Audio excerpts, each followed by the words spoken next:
Welcome back. Now, the South African Savings Institute is calling on the youth to find ways to save. However, recent research shows the average salary of those lucky enough to have a job isn't enough to get by. So how can young people navigate the saving conundrum? Joining me to answer that very difficult question is the acting CEO of the South African Savings Institute, Mr. Gerald Mwandiambira. Thank you for your time. Always a pleasure. I'm one of those youth that's ducking and diving because saving is not my middle name.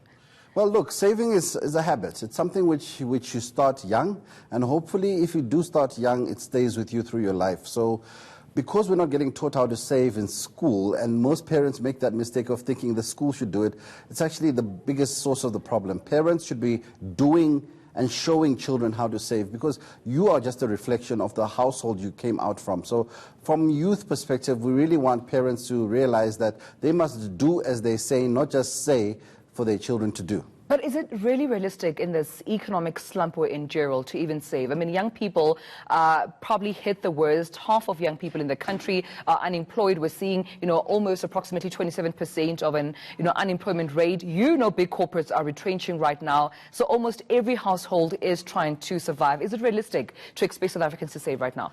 I think it can be done.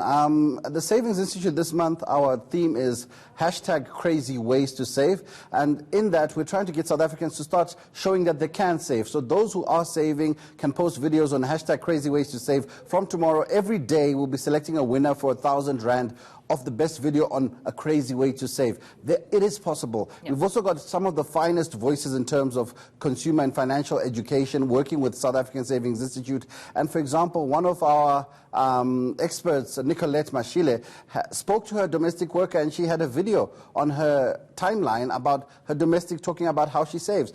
She earns 4,000 Rand and she can save and send children to school and live a life. So it's not about how much, it's about the willpower.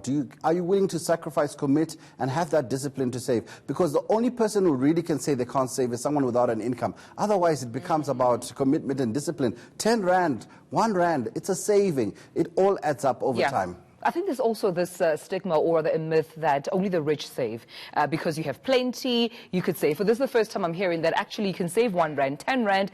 It is something towards the end of the year that you can walk towards. Yeah, definitely. 999,999 Rand is 1 Rand short of $1 million. So you need that 1 Rand. Yeah. So you need to realize that respect the brown coins, respect the silver coins. Most of us are throwing 5 Rand coins, 2 Rand coins to guys who are helping you to park your car, which knows how to park itself most of the time. And you're not counting that money, but that could easily add up to 100, 200 Rand a month. So let's say start small, and it all starts with you having the commitment to save, and then obviously there is some discipline in that you now need to budget and really start tracking where your money is going. But the reality is people can save.